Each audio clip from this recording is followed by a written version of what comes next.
اللهم صل على محمد وعلى آل محمد كما صليت على إبراهيم وعلى آل إبراهيم إنك حميد مجيد. اللهم بارك على محمد وعلى آل محمد كما باركت على إبراهيم وعلى آل إبراهيم إنك حميد مجيد. إن الحمد لله نحمده ونستعينه ونستغفره ونعوذ بالله من شرور أنفسنا ومن سيئات أعمالنا. من يهده الله فلا مضل له ومن يضلل فلا هادي له. وأشهد أن لا إله إلا الله وحده لا شريك له وأشهد أن محمدا عبده ورسوله. يا أيها الذين آمنوا اتقوا الله حق تقاته ولا تموتن إلا وأنتم مسلمون. يا أيها الناس اتقوا ربكم الذي خلقكم من نفس واحدة وخلق منها زوجها وبث منهما رجالا كثيرا ونساء واتقوا الله الذي تساءلون به والأرحام إن الله كان عليكم رقيبا. يا أيها الذين آمنوا اتقوا الله وقولوا قولا سديدا يصلح لكم أعمالكم ويغفر لكم ذنوبكم ومن يطع الله ورسوله فقد فاز فوزا عظيما. أما بعد فإن خير الحديث كتاب الله وخير الهدي هدي محمد صلى الله عليه وسلم وشر الأمور محدثاتها وكل محدثة بدعة وكل بدعة ضلالة وكل ضلالة في النار. أعوذ بالله من الشيطان الرجيم. بسم الله الرحمن الرحيم. قاف والقرآن المجيد بل عجبوا أن جاءهم منذر منهم فقال الكافرون هذا شيء عجيب أإذا متنا وكنا ترابا ذلك رجع بعيد قد علمنا ما تنقص الأرض منهم وعندنا كتاب حفيظ بل كذبوا بالحق لما جاءهم فهم في أمر مريج. أفلم ينظروا إلى السماء فوقهم كيف بنيناها وزيناها وما لها من فروج والأرض مددناها وألقينا فيها رواسي وأنبتنا فيها من كل زوج بهيج تبصرة وذكرى لكل عبد منيب. ونزلنا من السماء ماء مباركا فأنبتنا به جنات وحب الحصيد والنخل باسقات لها طلع نضيد رزقا للعباد وأحيينا به بلدة ميتا كذلك الخروج. كذبت قبلهم قوم نوح وأصحاب الرس وثمود وعاد وفرعون وإخوان لوط وأصحاب الأيكة وقوم تبع كل كذب الرسل فحق وعيد. أفعينا بالخلق الأول بل هم في لبس من خلق جديد. وقال الله تعالى في موضع آخر يا أيها الذين آمنوا كتب عليكم الصيام كما كتب على الذين من قبلكم لعلكم تتقون. دینی بھائیوں، عزیزوں، اسلامی ماں اور بہنوں، یہ مبارک مہینہ جس میں ہم اللہ کی رحمت اور اللہ کے فضل کے سائے میں ہیں، اس مہینے کو جس طرح یہ گزرتا جا رہا ہے اسی طرح ہماری فکر اور بڑھتے رہنی چاہیے.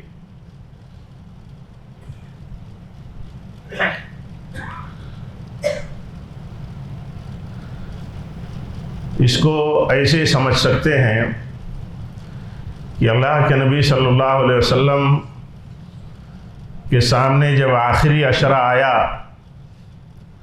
تو آپ نے بہت مضبوط تیاری کی. جیسے کہا جاتا ہے کہ آپ نے اپنا کمر کس لیا. ہماری عام بولی چالی میں بھی یہ بات کہی جاتی ہے کہ کمر کس لو، وقت ہے، یہ تھوڑا سا وقت ہے، بالکل کمر کس کے کام کرنا ہے. ایسے آپ اپنا کمر کس لیتے تھے، رات رات آپ جاگتے تھے، اپنے اہل خانہ کو، اہل و عیال کو جگاتے تھے. یہ اس لیے کہ یہ آخری عشرہ جو ہے، جو ہمارے یہاں پرسوں سے شروع ہوگا انشاءاللہ، تو یہ اور ہمیں ملے گا انشاءاللہ، تو یہ عشرہ جو ہے، یہ جس طرح گزرتا جا رہا ہے رمضان اور ہمارے سامنے آخری عشرہ آ رہا ہے، تو ہماری فکر اور توجہ بھی بڑھ جانی چاہیے، اور بھی توجہ اس طور پر بڑھ جانی چاہیے کہ یہ مبارک مہینہ ہمارے ہاتھوں سے کہیں چلا نہ جائے اور ہم غافل نہ ہو جائیں، غفلت میں نہ مبتلا رہیں. آج صورتحال آپ دیکھیے، جتنا لوگ مسجدوں میں رہتے ہیں اس سے زیادہ لوگ مسجدوں سے باہر، یا تراویح کے بعد اس سے زیادہ لوگ راتوں میں لاپرواہیاں، گلچھرے اور ایک طرح سے نامناسب حرکتوں میں مبتلا رہتے ہیں. یہ ساری چیزیں اس بات کی دلیل ہیں کہ ہمارے یہاں ایک بڑا طبقہ آج بھی ایسا ہے جس کو اس کی کوئی پرواہ نہیں، اس کی کوئی اہمیت نہیں، علاوہ اس کے کہ یہ رت جگہ کا ٹائم ہے، زیادہ سے زیادہ کھانے پینے کا ٹائم ہے. اس میں زیادہ انسان اپنے آپ کو، ایک بڑا طبقہ اپنے آپ کو مشغول رکھتا ہے. تو یہ فکر سے غفلت کا نتیجہ ہے. میں عرض یہ کر رہا تھا کہ جس طرح رمضان ہمارے ہاتھوں سے جا رہا ہے، ہمیں اس کی فکر کرنے کی ضرورت ہے، ہمیں اس بات کا احساس کرنے کی ضرورت ہے کہ اللہ تعالیٰ نے یہ وقت ہمیں دیا ہے تو ہم نے اس سے کتنا فائدہ اٹھایا. کبھی ہم دنیا کے مسئلوں میں ایسا کرتے ہیں، ایسا ہوتا ہوا دیکھتے ہیں کہ لوگوں کے پاس موقع ہو، چانس ہو، کوئی خاص سیزن ہو، کوئی خاص کمائی کا موقع ہو اور آدمی اپنے ہاتھوں سے اسے گنوا دے؟ نہیں دیکھا جاتا ہے، کیونکہ ایک آدمی سمجھتا ہے، دنیا سے لگا ہوا آدمی، کاروبار سے لگا ہوا آدمی اور مسائل کو جاننے والا آدمی سمجھتا ہے کہ ہر آدمی کو کہیں نہ کہیں، کبھی نہ کبھی کوئی موقع، کوئی چانس، کہیں نہ کہیں اس کو کوئی سیزن ملتا ہے، اور وہ سیزن کو کبھی بھی غفلت سے جانے نہیں دیتا. اقبال نے کہا تھا، موسم اچھا، بارش اچھی، اس طرح کہا تھا انہوں نے کہ وہ غافل انسان اپنی خودی پہچان. اس طرح لمبی نظم میں انہوں نے کہا تھا کہ موسم اچھا ہو، بارش اچھی ہو، اور اس کے باوجود بھی کسان غفلت میں مبتلا ہو جائے تو اس کو کہا جاتا ہے کتنا نادان ہے. تو عرض کرنے کا مطلب یہ ہے کہ اللہ تعالی ہم سب کو فکر مند بنائے. یہ موقع جو ہے یہ ہمارے لیے بہت اہم ہے. آپ سوچئے، جب رمضان کی آمد ہوئی تو اللہ کے نبی صلی اللہ علیہ وسلم نے خوشخبری دی اپنے صحابہ کو، انہیں ترغیب دیا، ان کو لالچ دلایا، کہا یہ موقع اللہ تعالیٰ نے تمہیں دیا ہے، یہ مہینہ ایسا ہے، یہ مہینہ مبارک مہینہ ہے، برکت والا مہینہ ہے. اور آپ نے ذکر فرمایا اس خطبے میں، آپ نے فرمایا اس مہینے میں ایک رات اللہ تعالیٰ نے ایسی دی ہے جس رات کی عبادت 1000 مہینے کی راتوں سے زیادہ ثواب کی ہے.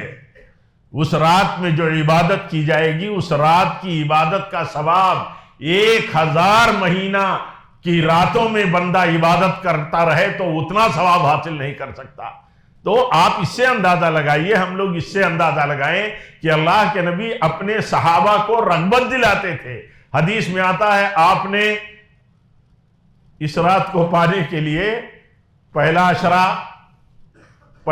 اعتکاف کر ڈالا، پہلے 10 دن رمضان کے، پھر دوسرا عشرہ بھی اعتکاف آپ نے کر ڈالا.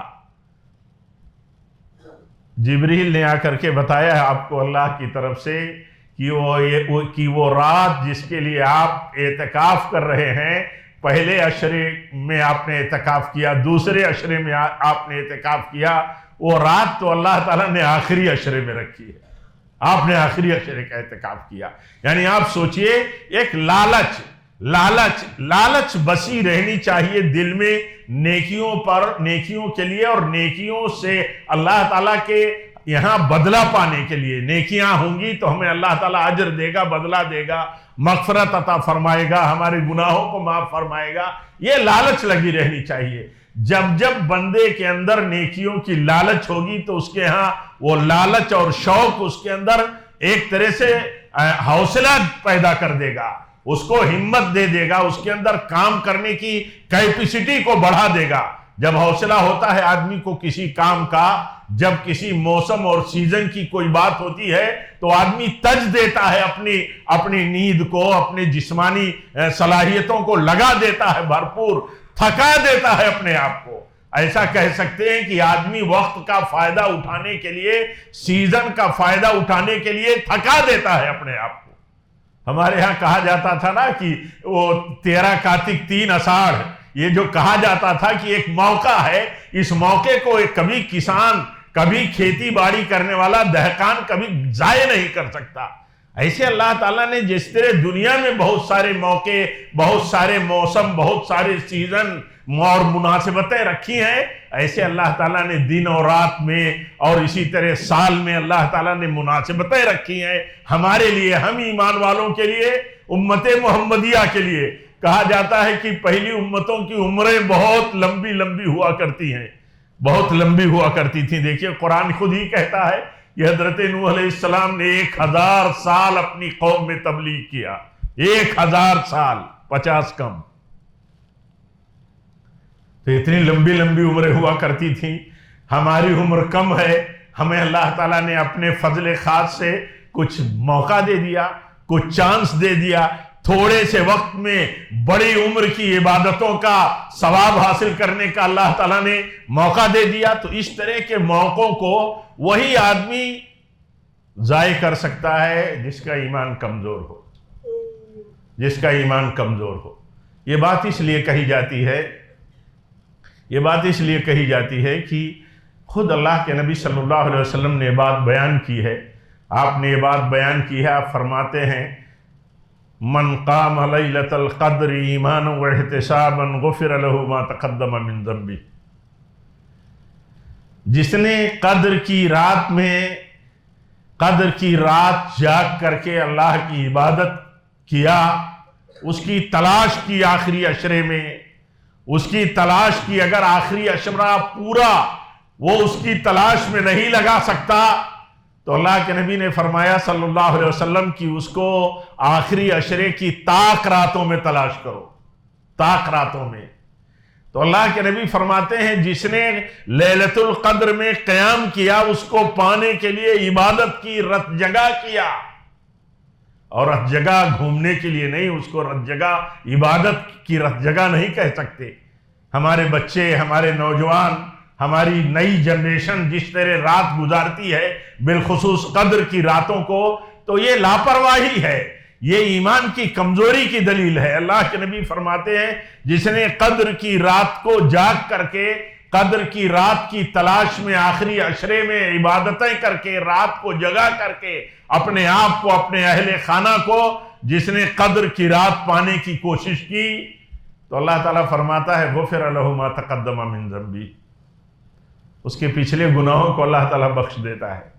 اور ایمان کی بات جو ہو رہی تھی وہ دیکھیں، ایمان کا مطلب یہ ہوتا ہے کہ اللہ تعالیٰ کے اوپر ایمان، اور اللہ کے اوپر ایمان کا مطلب یہ ہوتا ہے کہ اللہ تعالیٰ کی باتوں پر ایمان، اس نے جو باتیں کہی سچ کہی، اس نے جو وعدے کیے وہ سب وعدے پکے ہیں، ان سب باتوں پر ایمان۔ اللہ تعالیٰ کا وعدہ ہے، اللہ تعالیٰ نے اس بات کو بیان کیا ہے کہ ایک رات جو ایک رات ہے قدر کی رات، یہ رات جو قدر کی رات ہے یہ خیر من الف شہر، اللہ تعالیٰ فرماتا 1000 مہینے کی راتوں سے بہتر ہے وہ دیکھیے 83-84 سال ہوتے ہیں 1000 مہینے کے، اتنی راتوں کی عبادتوں سے ایک رات عبادت کرے بندہ بہتر ہے، وہ رات پانے کے لیے 10 دن کہاں بڑی چیز ہے؟ وہ رات پانے کے لیے 5 دن 5 راتیں کہاں بڑی چیز ہیں؟ 10 راتیں 5 راتیں، ان چیزوں کو پانے کے لیے اور اس رات کو پانے کے لیے فکر کب کر پائے گا بندہ؟ ہم آپ کب فکر کر پائیں گے؟ یہ اسی وقت کر پائیں گے جب ہمارا ایمان ہو، جب ہمارا ایمان ہو۔ جتنا ایمان مضبوط ہوگا اتنا ہی حوصلہ اور شوق ہوگا، جتنا یقین پختہ ہوگا کہ اللہ تعالیٰ ایک رات وہ ہمیں مل گئی تو 1000 مہینے کی عبادتوں سے بہتر ہمیں اللہ تعالیٰ کے ہاں اجر مل گیا، تو اس کے لیے پھر آسان ہو جاتا ہے، اس کے لیے پھر آسان ہو جاتا ہے اس رات میں اللہ تعالیٰ کی عبادت کرنا۔ تو عرض یہ کر رہا تھا کہ فکر ہونی چاہیے، فکر ہونی چاہیے، فکر ہمیں اس بنیاد پر ہونی چاہیے کہ یہ مبارک مہینہ ہمیں ملا ہے، اس میں بہت ساری چیزیں ہیں اللہ تعالیٰ کی طرف سے ہمارے لیے، اور ہمارے نبی صلی اللہ علیہ وسلم نے اس رمضان کے مبارک مہینے کے اعمال کو ہمارے لیے کر کے بتایا، تعلیم دے کر کے اللہ کے نبی صلی اللہ علیہ وسلم نے ہمیں سکھایا ہے۔ اس میں کرنے کے کام کیا ہیں؟ دیکھیے رمضان میں کرنے کا کام کیا ہے؟ عام طور پر جو نیکی کے کام پورے سال کیے جاتے ہیں انہی میں سے نیکیوں کے کام ہیں، لیکن یہ کہ خصوصیت کے ساتھ رمضان میں وہ کام کیا جاتا ہے۔ دیکھیے رمضان کے مہینے کا روزہ اللہ نے فرض کیا، رمضان کے مہینے کا روزہ فرض کیا اور کہا کہ یہ جو ہے یہ اسلام کا ایک پلر ہے۔ کیا ہے یہ؟ اسلام کا ایک پلر ہے۔ اسلام کے کتنے پلر ہیں؟ 5۔ ایمان کے 6 پلر ہیں، اسلام کے 5 پلر ہیں، یعنی اسلام 5 کھمبوں پر کھڑا ہے۔ اس میں ایک کھمبا رمضان کے مہینے کا روزہ رکھا ہے، رمضان کے مہینے کا روزہ رکھنا ہے۔ تو رمضان کے مہینے کا روزہ رکھنا، رمضان کے مہینے کا روزہ رکھنے والا گویا کہ اسلام کے ایک پلر کو قائم کرنے والا ہے، اس کی حفاظت کرنے والا ہے۔ جس نے رمضان کے روزے کو اس نقطۂ نظر سے نہیں رکھا، یہ نقطۂ نظر اس کا نہیں رہا، تو وہ رمضان کے روزے کی بھی پرواہ نہیں کرے گا۔ اور جب اس سوچ کے ساتھ، اس فکر کے ساتھ روزہ رکھے گا کہ رمضان کے مہینے کا روزہ، ایک مہینے کا روزہ یہ اسلام کے 5 کھمبوں میں سے ایک کھمبا ہے، اور جب یہ کھمبے محفوظ ہیں، یہ کھمبے مضبوط ہیں، تو ہمارا دین مضبوط ہے، ہمارے دین کی عمارت مضبوط ہے۔ چیک کیا جاتا ہے، آج عمارت کے کھمبوں کو تھوڑا سا کچھ شبہ ہوا تو چیک کیا جاتا ہے کہ کہیں یہ خراب تو نہیں ہو رہا ہے، اس کی سلیہ سڑ تو نہیں رہی ہے، اس کے دوسرے مٹیریل تو خراب نہیں ہو رہے ہیں، چیک کیا جاتا ہے۔ اس لیے چیک کیا جاتا ہے کہ ساری عمارت کا مسئلہ ڈیپینڈ ہے پلر پر، کھمبوں پر، جن پر پوری عمارت کھڑی ہے۔ اگر وہ کمزور ہو گئے تو عمارت کمزور ہے، اگر اس میں سے کوئی پلر گر گیا تو عمارت گر جائے گی۔ آپ دیکھیے، اسی لیے پوری عمارت کے ساتھ آپ چھیڑ خانی کر لو، اس کی اجازت ہوتی ہے، لیکن پلر کے ساتھ چھیڑ خانی کرنے کی اجازت نہیں ہوتی۔ اس لیے اجازت نہیں ہوتی کہ اگر پلر کے ساتھ چھیڑ خانی کی گئی تو گویا کہ پوری عمارت کے ساتھ خطرے والا، رسک والا کام کیا گیا۔ تو یہ بات جب ذہن میں رہتی ہے اس نقطۂ نظر سے کہ اللہ تعالیٰ نے جس کو اسلام میں ہمارے لیے پلر کہا ہے، اسلام لا الہ الا اللہ کی گواہی دینا، نبی صلی اللہ علیہ وسلم کے رسول ہونے کی گواہی دینے کے ساتھ ساتھ نماز کا قائم کرنا ہے، زکوٰۃ دینا ہے، رمضان کے ایک مہینے کا روزہ رکھنا ہے، اگر استطاعت ہو تو حج کرنا ہے۔ ان کو کہا یہ پلر ہیں، یہ اسلام کے پلر ہیں۔ اسلام یہ بھی ہے کہ آپ مسجد میں داخل ہو تو داہنا قدم آپ مسجد میں داخل کرو، دعا پڑھتے ہوئے داخل کرو، مسجد سے نکلو تو بایاں پاؤں پہلے نکالو، یہ بھی اسلام ہے۔ یعنی اسلام کلمے سے لے کر کے ایک ادنا عمل جو دین کے اندر ہمیں سکھایا گیا ہے، ایمان و عمل کا، وہ سب اسلام کا حصہ ہیں۔ لیکن اس اسلام کی حفاظت اس وقت تک نہیں ہو سکتی جب تک کہ اسلام کے ارکان اور اس کی بنیادوں اور اس کے کھمبوں اور اس کے پلر کی حفاظت نہ ہو جائے۔ ہم جب اسلام کی حفاظت کی بات کرتے ہیں تو ہم یہ سمجھتے ہیں کہ اس کی کچھ ظاہری صورتیں ہیں، اس کے کچھ بہت سارے دیگر اعمال ہیں، ہاں ساری چیزیں ہیں اسلام کا حصہ، لیکن اصل بنیاد اسلام کی بنیاد کی حفاظت کرنا۔ اسی لیے دیکھیے سب سے پہلے کہا کہ گواہی دو اس بات کی کہ اللہ کے سوا کوئی عبادت کا مستحق نہیں ہے، کوئی عبادت کا مستحق نہیں ہے اللہ کے سوا، اس بات کی گواہی دو۔ اور گواہی علم اور ایمان اور دل کی یقین کے ساتھ دی جاتی ہے، یعنی یہ یقین بندے کے دل کے اندر ہو کہ اللہ کے سوا جتنوں کی عبادت دنیا میں ہوتی ہے سب کی عبادت غلط ہے، سب کی عبادت باطل ہے، یہ عبادت کے مستحق نہیں ہے، کیونکہ یہ سب مخلوق ہیں، یہ ان کے اندر کوئی شکتی نہیں ہے۔ تو یہ اتنی بڑی بنیاد پر اسلام سے آدمی کھڑا ہوتا ہے، یہی بنیاد ختم ہو گئی، سب ختم ہو گیا، سب ختم ہو گیا، کسی اسلام کا پھر اعتبار نہیں ہے اللہ تعالیٰ کے ہاں۔ یعنی وہ اسلام بندے کا کام نہیں آئے گا آخرت میں اگر اس کی توحید صحیح نہیں ہے۔ یہ اسلام نہیں ہے، اسلام میں بہت ساری چیزیں ہیں۔ حدیث میں آتا ہے ایک آدمی کفالت کرتا ہو کسی یتیم کی کفالت کرتا ہو، اللہ کے نبی فرماتے ہیں میں اور وہ کافل الیتیم جو ہے یتیم کا سرپرست بن گیا، اس کی کفالت کرنے والا بن گیا، اس کی دیکھ ریکھ کر رہا ہے، اس کا ذمہ لے لیا، ایسا سمجھ لیجیے، اس کا ذمہ لے لیا، اس کی تربیت کی، اس کی دیکھ ریکھ کی، اس کے کھانے پینے کی۔ اللہ کے نبی فرماتے ہیں میں اور وہ یتیم کا سرپرست جنت میں ایسے رہیں گے، 2 انگلیاں آپ نے اٹھا کے بتائی، کہا ایسے رہیں گے۔ لیکن یہ بات کافی نہیں ہے، یہ بات اس وقت کافی ہے جب اس کا کلمہ صحیح ہو۔ اگر اس کا کلمہ صحیح نہیں ہے تو یہ بات کافی نہیں ہوگی۔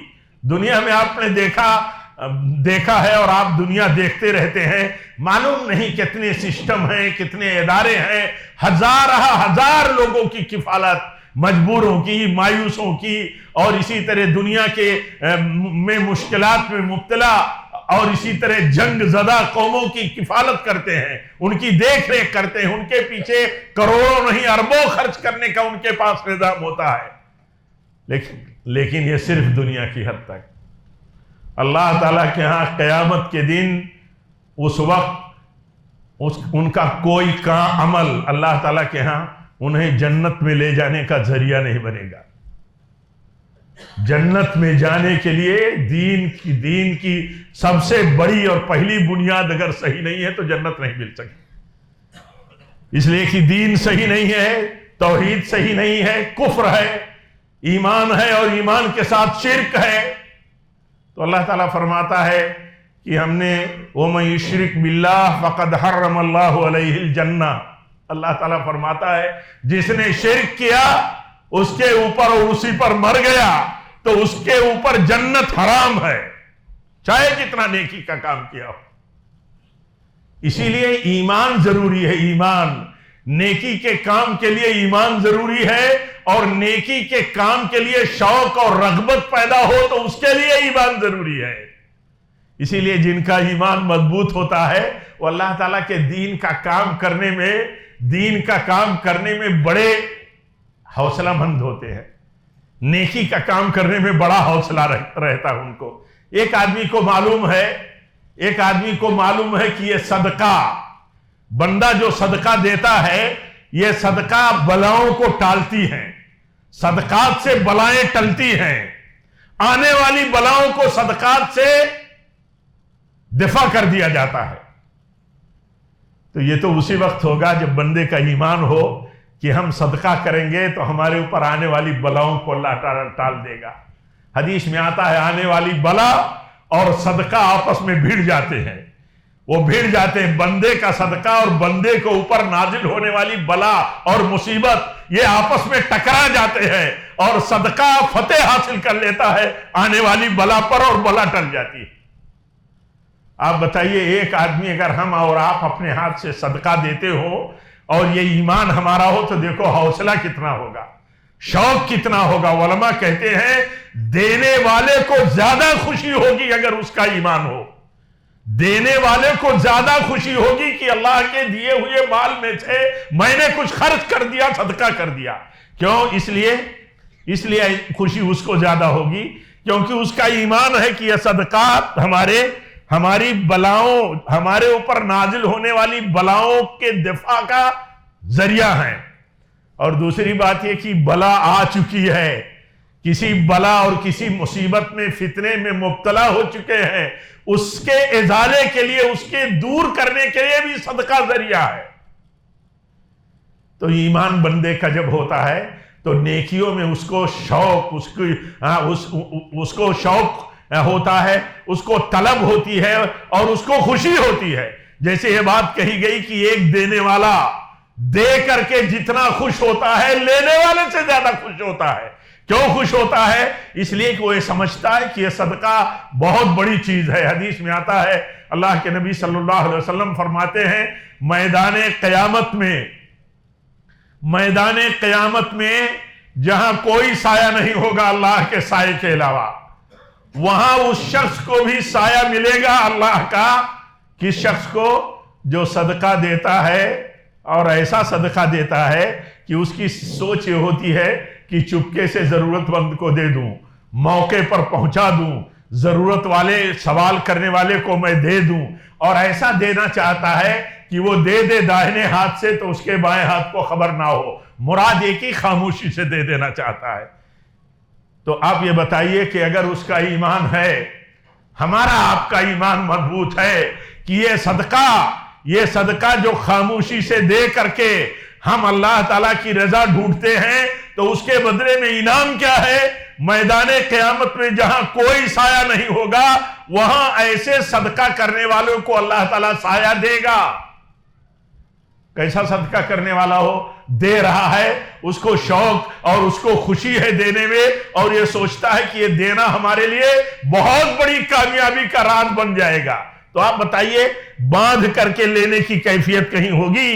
کسی ضرورت مند کو، کسی رشتہ دار کو، ہمارا رشتہ دار ہے خاموشی سے ہمیں دے دیا، وہ تو رشتہ دار یہ سوچتا ہے کہ میں رشتہ دار ہوں کسی بڑے اپنے رشتہ دار کا اور مجھے مانگنا نہ پڑے۔ یا آدمی کی طبیعتیں الگ الگ ہوتی ہیں، بہت سارے لوگ ہوتے ہیں ہاتھ پھیلائے رہتے ہیں، ہاں جی حضوری کرتے رہتے ہیں، اور بہت سارے لوگ ایسے ہوتے ہیں جن کے ہاں سسٹم ہوتا ہے، سیٹ اپ ہوتا ہے، یا غریب ہوتے ہیں، ہمارے رشتہ دار ہوں، ہمارے پڑوسی ہو، یا ہمارے عام بھائی ہو، یا ہمارا کوئی سماج کا غیر مسلم بھی ہو، اس کو دے دیتے ہیں۔ وہ اس لیے دے دیتے ہیں کہ یہ دینا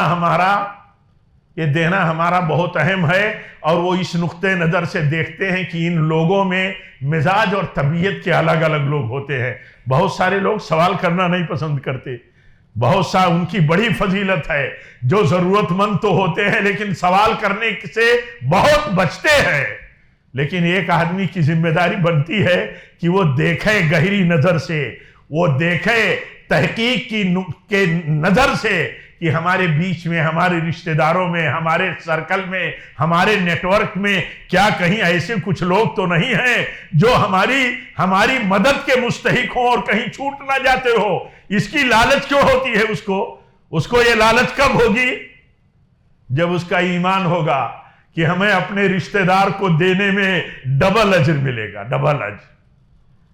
تو رشتہ دار سے جب کبھی دشمنی بھی ہو، کبھی جھگڑے بھی ہوں، کبھی کچھ اور بھی مسائل ہوتے ہیں کثرت کے ساتھ، ہمارے ہاں تو یہ عام بات ہے کہ سب سے زیادہ جھگڑے بھائیوں میں، سب سے زیادہ جھگڑے رشتہ داروں میں، سب سے زیادہ جھگڑے آپس داریوں میں، سب سے زیادہ مصیبت جتنے اپنے قریب کے ہیں اتنوں ہی کے بیچ میں ہوتی ہے۔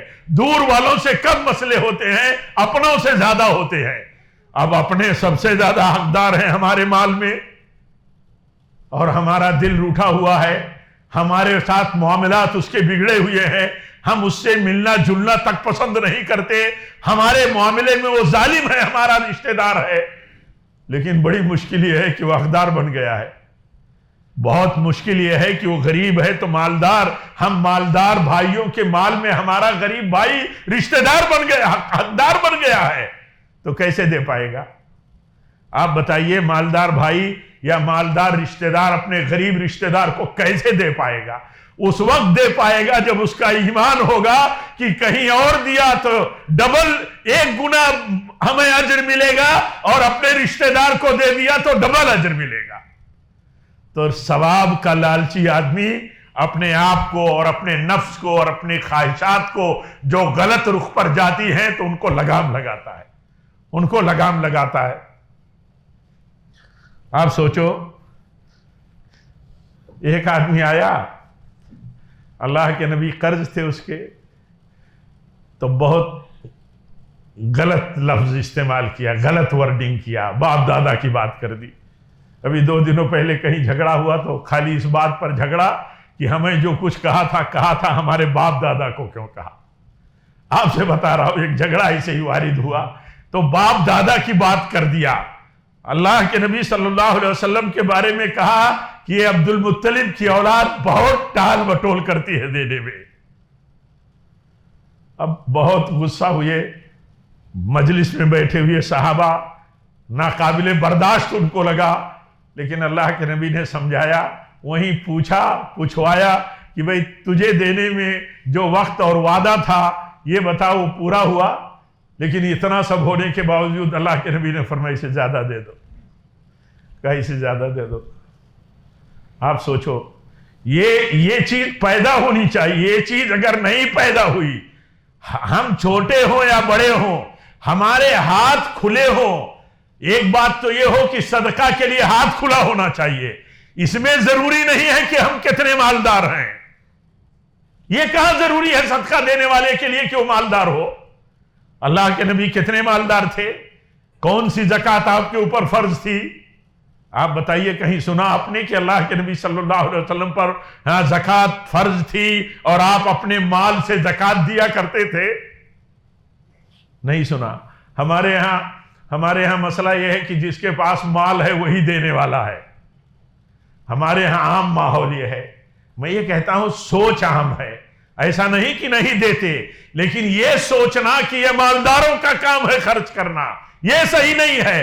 مالداروں کا اپنی مالداری کے اعتبار سے خرچ کرنا صحیح ہے، لیکن ایک غریب آدمی کے لیے کہاں موقع اللہ تعالیٰ نے نہیں دیا ہے کہ وہ بہت غریب ہے تو لاکھ روپیہ خرچ کرنے والا مالدار ہے تو غریب 1 روپیہ 2 روپیہ تو خرچ کرنے والا ہے۔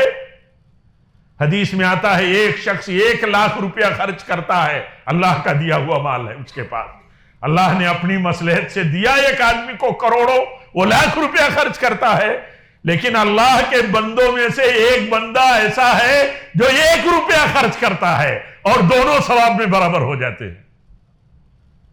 آپ سوچئے، کیوں؟ جیسے اس کا جذبہ ہے اللہ کی راہ میں دینے کے لیے کہ وہ 1 لاکھ خرچ کر دیتا ہے، ایسے اس غریب کا بھی جذبہ ہے اللہ کی راہ میں دینے کے لیے تو اپنی حیثیت کے مطابق 1 روپیہ خرچ کر دیتا ہے۔ آپ بتاؤ کتنا مہربان ہے ہمارا رب، اور کتنا مہربان ہے ہمارا دین ہم پر کہ ہم کو کہیں محروم نہیں رکھا ہے، کہیں محروم۔ بات چل رہی تھی کہ آدمی کے دل میں شوق اور جذبہ رہنا چاہیے، یقین رہنا چاہیے کہ اس نیکی کا بدلہ اللہ کے ہاں ہے۔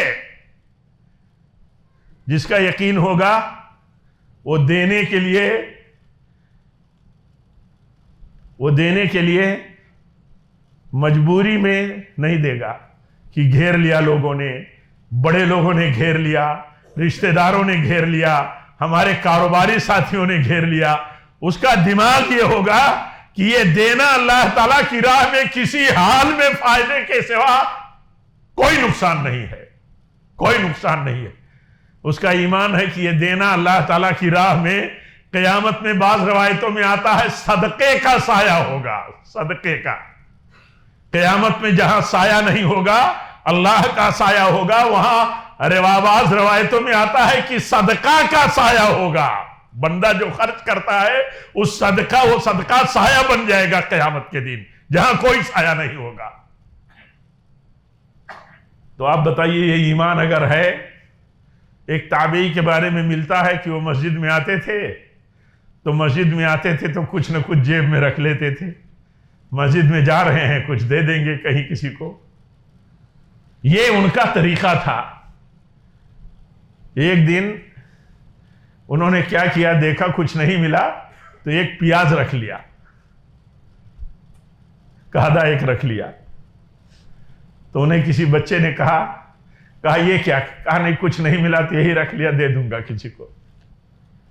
کہا یہ کیوں ایسا ہے، کیا آپ کی سوچ ہے؟ تو کہنے لگے کہ ایسا میں نے سنا ہے کہ نبی صلی اللہ علیہ وسلم نے فرمایا ہے صدقہ قیامت کے دن سایہ بن جائے گا. میں اس حدیث کو اپنی نظر کے سامنے رکھتا ہوں تو جو کچھ بھی مجھے میسر ہوتا ہے میں اللہ کی راہ میں خرچ کر دیتا ہوں. آپ بتائیے، یہ نقطہ نظر ہے دین کا اور دین پسندوں کا. تو جب یہ نقطہ نظر ہوگا تو خرچ کرنے کے لیے مالداری کا مسئلہ، غریبی کا مسئلہ نہیں آئے گا. مالدار جیسے خرچ کرتا ہے ویسے غریب بھی خرچ کرے گا. مالدار اپنی حیثیت کے مطابق خرچ کرے گا، غریب اپنی حیثیت کے مطابق. اور جب ہم رمضان میں اللہ کے نبی کی حدیث سنتے ہیں اور پڑھتے ہیں کہ اللہ کے نبی صلی اللہ علیہ وسلم کے ہاتھ سے صدقے ایسے دیتے تھے کثرت کے ساتھ رمضان میں، جیسے ہوا چھوٹ کے چلتی ہے ایسے آپ کے ہاتھ سے صدقے چھوٹ کے دیے جاتے تھے.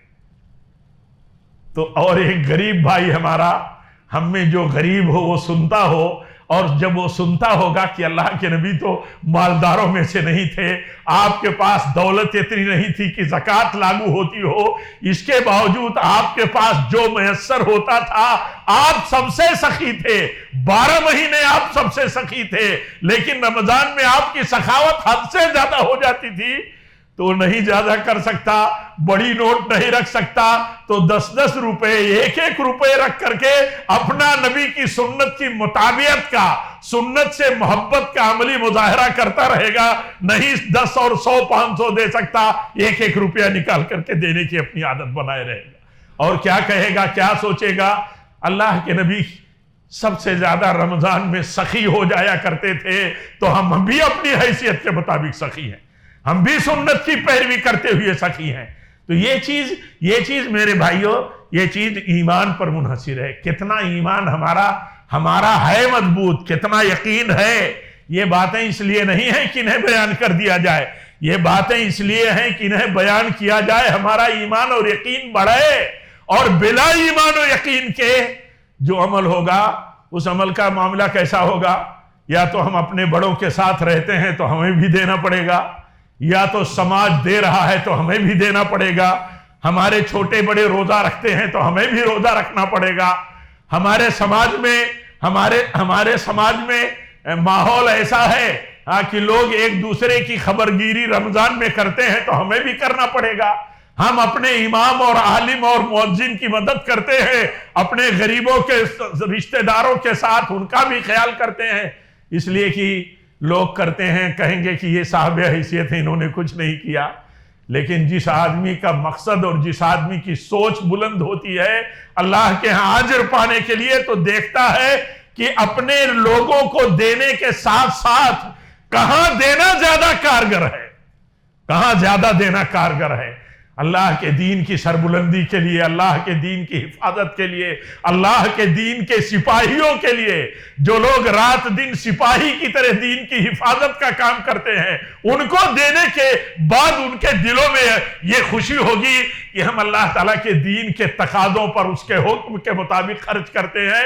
تو اس کو بہت خوشی ہوگی، اس کو کہیں گھاٹا نہیں نظر آئے گا. اور اس کا ایمان ہوگا اس بات پر کہ اللہ کے نبی نے فرمایا ہے ما نقصت صدقۃ من مال، صدقے سے مال گھٹتا نہیں ہے. یہ بات کون کہہ رہا ہے؟ یہ بات ہمارے نبی صلی اللہ علیہ وسلم کہہ رہے ہیں. آپ فرماتے ہیں صدقے سے مال گھٹتا نہیں ہے. صدقہ کرنے والے کے حق میں جو دعائیں ہوتی ہیں غریبوں کی، جن پر صدقہ کیا جاتا ہے، مال خرچ کیا جاتا ہے، اس کی دعائیں قبول ہوتی ہیں، اللہ تعالیٰ برکت دیتا ہے ان کے مال میں. تو صدقہ کرنے والا جن پر صدقہ کرتا ہے، آج دیکھیں گے کہ بہت سارے لوگ سمجھتے ہیں کہ ہمارے بیچ میں آنے والا، ہم سے سوال کرنے والا ہمارے لیے بوجھ بن جاتا ہے. ایسا عام طور پر آدمی بوجھ سمجھتا ہمارے اوپر بوجھ آ گیا. یہ بوجھ کب سمجھتا ہے؟ یہ اس وقت سمجھتا ہے یا اسی وقت آدمی بوجھ سمجھتا ہے جب اس کا ایمان کمزور ہوتا ہے، ورنہ بوجھ نہیں سمجھے گا. وہ بوجھ نہیں سمجھے گا، وہ ذمہ داری سمجھے گا، وہ مشن سمجھے گا، وہ کام کرنے کے لیے بنیادی سورس کی ضرورت کے استعمال کی ذمہ داری سمجھے گا. آپ نے سنا ہوگا اللہ کے نبی نے ہجرت سے پہلے بیعت لی. کچھ لوگ جب آئے مدینہ سے، اور لمبا واقعہ ہے، خاموشی سے ملاقات کیا، اللہ کے نبی کو آفر کیا، پیشکش کیا کہ آپ آ جائیے ہمارے ہاں مدینہ آ جائیے، صرف ہجرت کر کے آ جائیے. تو اللہ کے نبی نے بیعت لی تھی ان سے بیعت. تو آپ جانتے ہیں اس بیعت میں کیا چیز تھی؟ بہت ساری چیزیں تھی، پڑھیے. اس میں یہ بات بھی تھی کہ تنگی میں رہو گے یا کشادہ حالی میں، حالات تمہارے تنگ ہوں گے یا تمہارے حالات کشادہ ہوں گے، ہر حال میں تمہیں مال خرچ کرنا. مال کے بغیر چلے گا کوئی نظام؟ مال کے بغیر کوئی سسٹم، کوئی سیٹ اپ چلتا ہے؟ آدمی کا اپنا وجود نہیں چلتا ہے. آج دیکھیے ہمارا اپنا ملک ہے، ہمارے اپنے ملک کے نظام اور سسٹم کو چلانے کے لیے کتنے ٹیکسز ہیں، اس پر بات کرنے کی بات ضرورت نہیں ہے. کتنے ضرورت ہے، کتنے پیسوں کی، اور کیسے کیسے اپنے شہریوں سے، اپنے ملک کے لوگوں سے ٹیکس لیا جائے گا، امیر غریب سے ٹیکس کیسے لیا جائے گا، ملک کیسے چلے گا. آپ بتاؤ، آپ کے دین کی حفاظت کے لیے، آپ کے دین کی سربلندی کے لیے، اس مشن کو زندہ رکھنے کے لیے، بلند کرنے کے لیے، اللہ کے کلمہ کو زندہ رکھنے کے لیے، بلند کرنے کے لیے کتنے تقاضے ہیں، کتنے تقاضے ہیں. اب جب آدمی یہ سمجھے کہ دنیا میں ہماری سال کی کمائی کا اگر ہم ریکارڈ بتانے جائیں تو کتنا انکم دینا پڑے گا، ہمارے روز مرہ کے خرید و فروخت، خریدار بھی ٹیکس دے، کاروباری بھی ٹیکس دے، اور جو آدمی استعمال کرتا ہو تو ٹیکس دے ہی دے، سب ٹیکس دو. اتنے ویٹ، ٹھیک ہے، یہ ملک کا قانون ہے، ملک کے تقاضے ہیں، ملک کی حکومتیں اس کو طے کرتی ہیں، کیسے ملک چلے گا یہ ان کا مسئلہ ہے. مثال دینے کا مطلب یہ ہے کہ دیکھیے کیسے چلے گا نظام. اسی لیے اسلام کا، دین کا نظام بھی چلانے کے لیے اللہ تعالیٰ نے ہمارے اوپر ذمہ داریاں ڈالی ہیں. ایک تو ذمہ داری یہ کہ مال جس کے پاس ہو زکوٰۃ دے گا، زکوٰۃ سے علاوہ صدقات مسلسل دیتے رہنا ضروری ہے. مسلسل ہر حیثیت والا آدمی صدقہ دے، اور اس کا ایمان ہو، یقین ہو. اللہ کے نبی نے فرمایا ایک آدمی آگ سے بچے، صدقہ دے، مالدار ہے، ورنہ اس کا مال زہریلا سانپ بن جائے گا اور ڈسے گا وہ قیامت کے دن. بعض روایتوں میں آتا ہے کہ یہ جو جانور ہیں، مویشی، جن پر زکوٰۃ فرض ہے، اگر زکوٰۃ نہیں دیتا مویشیوں کا مالک، تو یہ مویشی قیامت کے دن اپنے مالک کو حملہ کر کے اس کو شکار بناتے رہیں گے بڑی لمبی مدت تک. جیسے سونے چاندی، دینار اور درہم رکھنے کے تعلق سے آتا ہے کہ یہ سانپ بن جائے گا اور ڈسے گا اور کہے گا کہ میں تمہارا مال ہوں، وہی مال، میں تمہارا وہی خزانہ ہوں جس کو تم بچا بچا کر کے رکھتے تھے اور اللہ کی راہ میں خرچ نہیں کرتے تھے. دیکھیے آگ سے بچنے کا ذریعہ ہے مال. جن کے پاس زیادہ مال ہے ان کو بھی فکر کرنی ہے، اور آگ سے تو بچنا سب کو ہے. اللہ کے نبی نے فرمایا آگ سے بچنے کے لیے کھجور توڑ کر کے خرچ کرو، تمہارا یہ جذبہ تمہیں آگ سے بچا لے گا. ایک مالدار کو آگ سے بچنا ہے تو مالداری کے حساب سے خرچ کرے. ایک چھوٹے آدمی کو بھی آگ سے بچنا ہے تو اللہ تعالیٰ کے ہاں کھجور پوری نہیں دے سکتا تو توڑ کے دے، لیکن دینے والا ہاتھ ہو، دینے والی سوچ ہو، ضرورت پر لیتا بھی ہو، دیتا بھی ہو.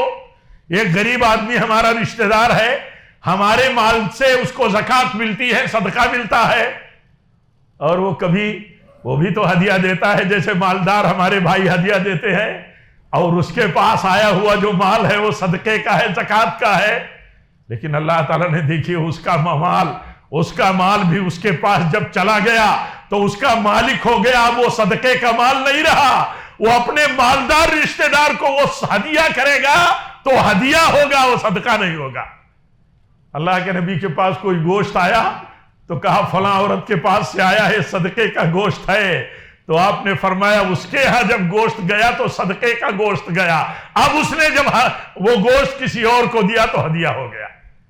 یہ اللہ کا دین ہے میرے بھائیو، ایسا دل و دماغ رہنا چاہیے، اس طرح کھلی سوچ ہماری رہنی چاہیے۔ اللہ تعالیٰ اس مناسبت کو جو ہمیں اللہ تعالیٰ نے دی ہے، اس مناسبت پر اللہ تعالیٰ ہم سب کو اپنے ایمان کی تجدید کی توفیق دے۔ یہ رمضان جو ہمارے لیے تقوی کا ذریعہ بن کر کے آیا ہے کہ ہم تقوی والے بنے، ہماری تقوی کی صلاحیت بڑھ جائے، یا ہماری کنٹرولنگ جو ہمارا کنٹرولنگ پاور ہے وہ بڑھ جائے۔ جیسے ہم کنٹرول کر لیے ہیں اپنے آپ کو، پانی نہیں پئیں گے، کھانا نہیں کھائیں گے، کیوں؟ ہمارے رب کا حکم ہے۔ تو ہمارے رب کے حکم نے ہم کو حلال چیزوں سے روکنے کے لیے ہم کو تیار کر دیا، ہم نے کر دکھایا۔ اللہ کا حکم ہے تو حلال چیز بھی ہم نہیں استعمال کریں گے۔ تو اسی اللہ کا حکم جب حرام چیزوں کے بارے میں ہم جانتے ہیں تو حرام چیزوں سے کیوں نہیں بچیں گے؟ یہ سوچ بن جانی چاہیے۔ یہ سوچ جب بن جاتی ہے تو بندہ کامیاب ہو گیا اس مبارک مہینے کے عمل سے، اور اس مبارک مہینے کی برکت حاصل کرنے والا ہو گیا۔ اللہ تعالی ہم سب کو توفیق دے رب العالمین۔ جو وقت بچا ہے اس بچے ہوئے وقت کو ہم سب کو بہت بڑی غنیمت سمجھنے کی توفیق دے، زیادہ سے زیادہ کوششیں کرنے کی توفیق دے، اور رب العالمین ہم سب کی کوششوں کو جو بھی ٹوٹی پھوٹی اس مبارک مہینے میں ہیں اللہ تعالیٰ اپنی رحمت خاص سے اسے قبول فرمائے۔ ربنا تقبل منا انک انت السمیع العلیم